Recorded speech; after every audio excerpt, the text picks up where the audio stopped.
चलिए दोस्तों स्टार्ट करते हैं। देखिए क्वेश्चन नंबर 31। एक पैसे को एक बार फेंका जाता है, निम्नलिखित को प्राप्त करने की प्रायिकता प्रोबेबिलिटी में ज्ञात करनी है।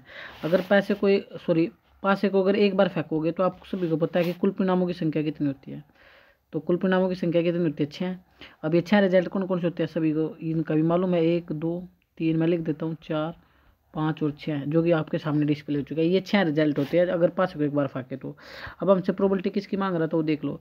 प्रोबेबिलिटी मांग रहे हैं क्या? अभाज्य संख्या की। जिसकी भी प्रोबेबिलिटी मांगता है उसके पहले अनुकूल परिणाम आप बता दो। अभाज्य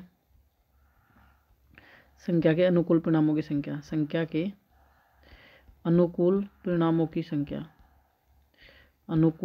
संख्या तो अभाज्य संख्या कहाँ शुरू होती है? 2 2 के बाद क्या आता है? 3 3 के बाद क्या आता है? 5। यानी अभाज्य संख्या वो होती है जो सिर्फ अपनी टेबल में आती हो या जिसके बस सिर्फ 2 गुणनखंड हो। तो अभाज्य संख्या कितनी होगी आपकी? होगी 3। मैंने बता भी दिया कौन कौन सी हुई है।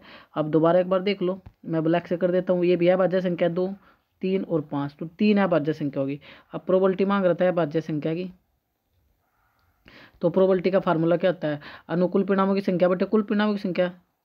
तो अनुकूल परिणाम 3 है और कुल परिणाम कितने? 6 हैं। तो आंसर 3/6 भी राइट है और 1/2 कर दोगे भी राइट है, क्योंकि 3 एकम 3 3 दूनी 6।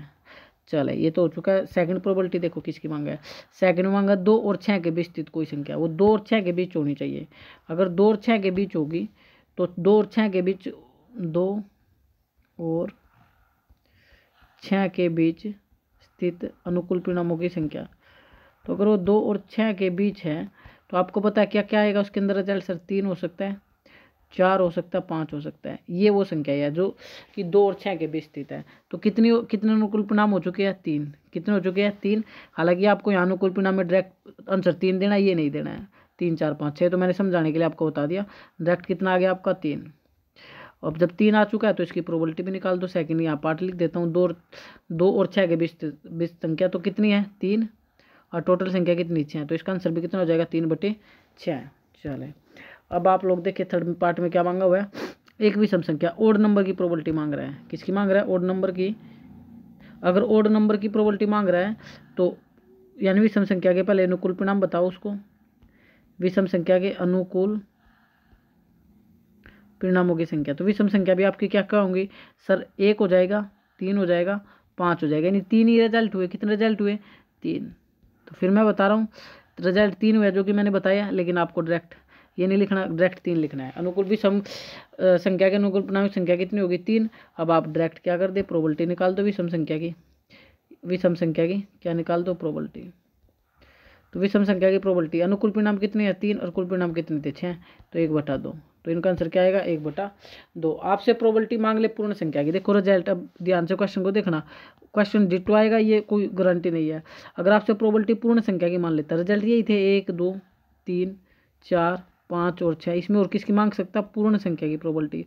अब बच्चे को पूर्ण संख्या का नॉलेज होनी चाहिए। पूर्ण संख्या क्या होती है?